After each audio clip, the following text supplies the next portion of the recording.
Prime Video's sleeper series Upload is back for season 3 with 8 brand new episodes. Now, while the show has always been a bit melancholy, this season dives more into serious topic territory. But does it lose its charm?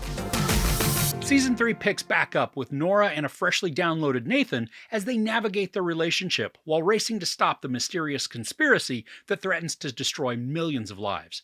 Can they shut down Freon and finally have a real life together? Or is it just a matter of time until Nathan's head explodes? So the story's been building to this showdown between Nathan and Horizon, and now, thanks to Ingrid growing a new body, Nathan has downloaded back into the physical world to get justice for not only himself, but also to ensure that the safety of all of those who have been uploaded, and then everybody who will be too. The cast returns, but this season there are a lot of branches to the story. Now, thankfully, they do intersect at times, but this creates a divergent and scattered story that lacks cohesion at various points. Robbie Amell as Nathan, he continues to be charming, hilarious, and engaging. He's got great comedic timing, and he also always seems to find the exact facial expression to subtly convey sarcastic humor. Andy Allo also returns as Nora, and her chemistry with Amell I think is awesome. I appreciate how her character has been able to grow within the series, starting as an AI helper to now becoming an integral part in helping to bring evidence against Horizon for their deceptive practices. And she has an excellent dynamic within the cast, and because of some of the storytelling features of this season, she gets to do kind of a face-off thing, where she is acting as herself, being acted by somebody else. Now, she captures the mannerisms perfectly, creating a scene that's both hilarious and touching. Zainab Johnson and Kevin Bigley return as Alicia and Luke respectively, and while they don't share much time with Amell or Allo, they each are integral to the season, also adding warmth and relatability to their characters. Now, I love the interactions that we get between these two, showcasing emotions that aren't always admitted but are visibly present. And it builds out an endearing story arc that can still capitalize on their semi-contentious relationship. Then there's Allegra Edwards as Ingrid. Now, she started off the series being extremely self-absorbed and just downright annoying. But now, while she's still struggling with arrogance and entitlement, she's demonstrating a massive amount of growth, slowly increasing her likability and charm. And I love it when the character is goofy, going against type to show how she really is, despite her own pressure to put off a completely different impression of herself. Now, each of the episodes is around 35-ish minutes long. Some is a bit more, others a bit less, but each works to continue the momentum of the previous episode, often ending on a surprise or a cliffhanger. Now, 2 episodes are dropping each week, so you may find it a bit frustrating at times to be left hanging until the following week. Typically, though, the payoffs are earned and worth the wait. I loved how there's an element of anxiety and suspense when it comes to Nathan. Because he's downloaded back into a copy of his physical body, and we've been shown that downloads typically end with heads exploding, there's this overarching dread that surrounds Nathan.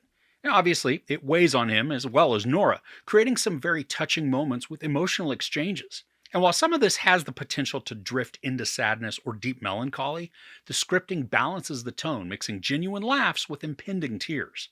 Now, I'd mentioned how the story seems a bit disjointed because several different arcs are focused on. Sometimes these tangents feel like filler or plot conveniences designed to get a character into a situation they normally wouldn't be involved in.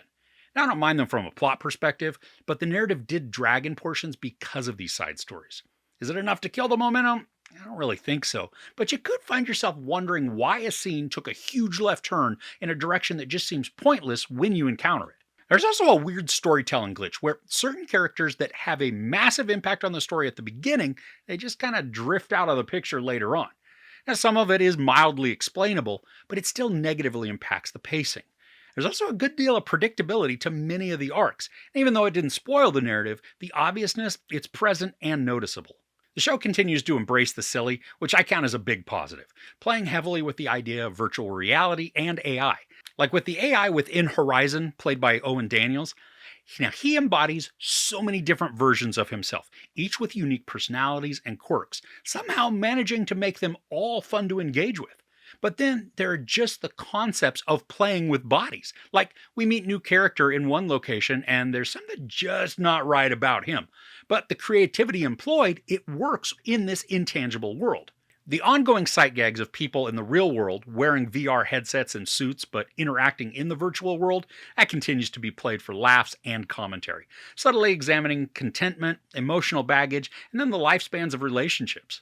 Sometimes the graphics and the special effects, they're a bit wonky, and it was difficult to determine if some of these were crafted that way on purpose just to showcase a lack of bandwidth or maybe sketchy connection, or if there were times just when the graphics were wanting. Now, either way, it doesn't get in the way of the storytelling, and the effects aren't used enough to be a huge concern. And I think back to one instance when blood appears on a character's shirt. It spreads in a very unnatural and fake looking way. And I know it's not supposed to look like low bandwidth because this is taking place in the physical world. There's also a good portion of an episode that takes place on a farm in the physical world. Sometimes the graphics aren't too good, but then there are some practical effects that work to push the boundaries of good taste, leaning into the suggestively crude arena while tickling that gag reflex and creating laughs. This show always surprises me because I never see or hear any promotion from Prime that the series is returning. It just shows up unexpectedly. Now, I'm not bashing that because I've loved the series so far, but it's still strange to me that they sit on this excellent dramedy and don't highlight it like it could be.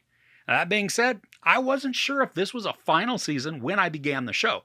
The writers, though, they clearly have the goal set for at least a fourth season because this doesn't end with a clean resolution. There's a bit of a cliffhanger that left my mouth just hanging open a bit. So overall, the third season of Upload continues to deliver laughs and touching moments, supporting both a love story and a mystery. Robbie Amell is perfect in this role, capturing both innocence and charm along with sarcastic wit. While the season did meander a bit within the story, branching out into semi-detached tangents, the overarching plotline continues to captivate through rich and quirky characters, engaging storylines, and meaningful character interactions.